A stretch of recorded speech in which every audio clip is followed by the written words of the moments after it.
There's so much to do. I feel like I'm suffocating. I'm just starting back to work following maternity leave, and I found myself paying less attention to my meals and eating when I feel like it.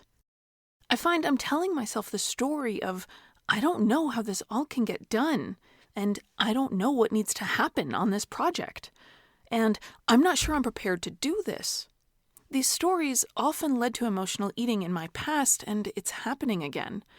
I think I'd enjoyed a cookie, or 4, after a long day, and I don't even have to leave my desk, so there's been a lot of overindulgence this week. But it's not just the end of the workday. I'm also offering myself a treat during a long work session or when I was sorting through a rocky day with my spouse. I'm really not sure what to do. Can you give me a hand, Georgie? If you've never felt overwhelm like Talia was experiencing, I envy you. Most of us can relate to that panicky feeling of overwhelm. I'd describe it like a strong urge to do something, but at the same time you feel completely paralyzed. There's a lot of tension and urgency in the feeling of overwhelm, and it's one of the emotional states that most effectively scrambles our brain's ability to think rationally and logically. Overwhelm can lead to us taking rash, impulsive actions, or leave us frozen and stunned. Today, I'll share with you a tool I created for Talia called the Overwhelm Management Guide. Appropriately, the acronym is OMG.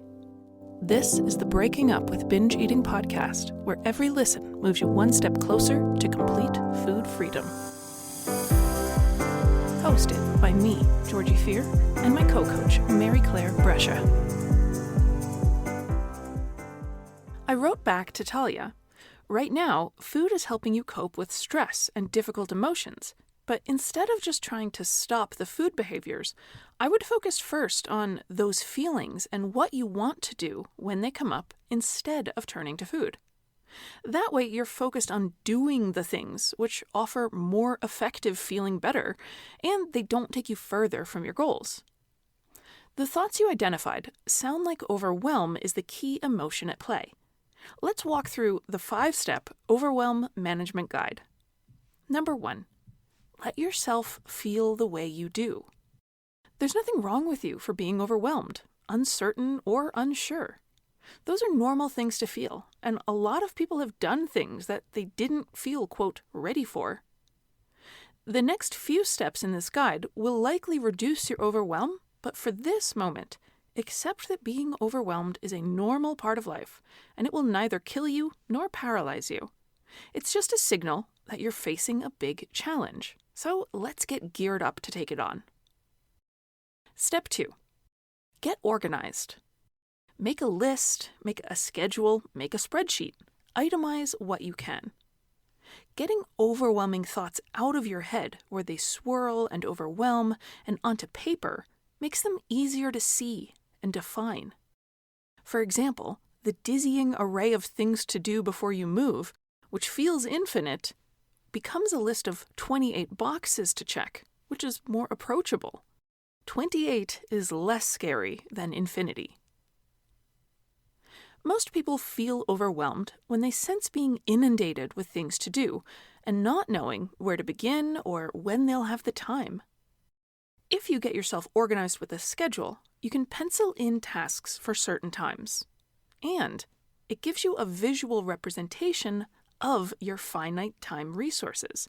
So if your schedule fills up and you can't find a place to put in one more thing, it's time to start saying no. As an aside, if you have a hard time saying no, you're more likely to be overwhelmed often. Consider this emotion a signal that you can feel more at ease by learning to not be afraid of saying no, or learning to counteroffer when approached with one more task. Counteroffering is not saying yes or no, but proposing an alternate, such as, I can do that, but I can't get it to you in the next 3 days. Would next Friday be okay? This can be a valuable skill if you don't want to say no or you're not ready to say no and you really do want to help someone out, but at the same time, you don't want to overextend yourself. Okay, so you allowed yourself to calmly acknowledge that you're overwhelmed and you've gotten yourself organized. Now what? Step 3, Focus on the very next thing. So when you're starting, that's the very first step. Every complicated project gets completed one step at a time. If you don't have information that you need, then try to specify what exact piece of information it is, and then think of the first step as finding out where you can get that. Of course, you don't know everything, nobody does. But maybe you can look something up or ask somebody. Let's say you're responsible for preparing a budget for your business for the next 12 months, and you're completely lost because you've never prepared a budget before. You don't even know what a budget looks like. The first step in this overwhelming situation might be, ask my supervisor who created last year's budget. And then once you have that name, let's call her Kathy, the next step might be look up Kathy's phone number, followed by call Kathy. The key is to break things down into very small pieces, and then just take one at a time in a logical order. I like to put looking up a phone number and calling the phone number as two separate tasks. That way each one is smaller and one clearly comes before the other, so I don't have to worry about which one I do first. Which brings me to step 4. Number 4, let the future steps go from your mind. You're going to get to all of those steps when they are the next step. But if it's further out than your very next step, don't take it on right now. Often, our feelings of being overwhelmed worsen because we're simultaneously worrying about all the steps of a project or ordeal at the same time. But we won't be facing all of those things at once, so we can address them when it's their turn. Number 5, as needed, pause and de-escalate. When you're working through a difficult job or a challenging day, take breathers to talk to yourself reassuringly. Make sure you take a lunch break. Maybe put on a song and listen for a couple of minutes, then regroup and resume working. Get water every hour or so. Stop and do some arm circles. It literally takes 10 seconds. The voice in your head might resist and say things like, "Don't stop now, dinner's just 2 hours away, hang in there." Or, "Don't take a break, just push on, keep going." But I hear all the time that clients routinely push themselves this way all day, only to collapse into emotional eating or a binge at night. So just picture that. If that's how this tends to play out for you, then maybe you don't want to keep pushing yourself to keep going and keep going. Maybe taking breaks is the thing you need. There's no award for pushing yourself hard all day without a break, unless you think of binge eating as a prize that you want. I bet you're listening to this podcast because you want to move away from behaviors like that. So as a default, I'm going to encourage everyone listening to try and take those small breaks during the day. I bet you'll feel more rational and together when you get to the evening. So there you have the 5 steps of overwhelm management. Let yourself feel the way you do, get organized, focus on the very next thing, let the future steps go, and as you work through a problem or situation, pause and de-escalate. After I created the Overwhelm Management Guide for Talia, she sent me an email.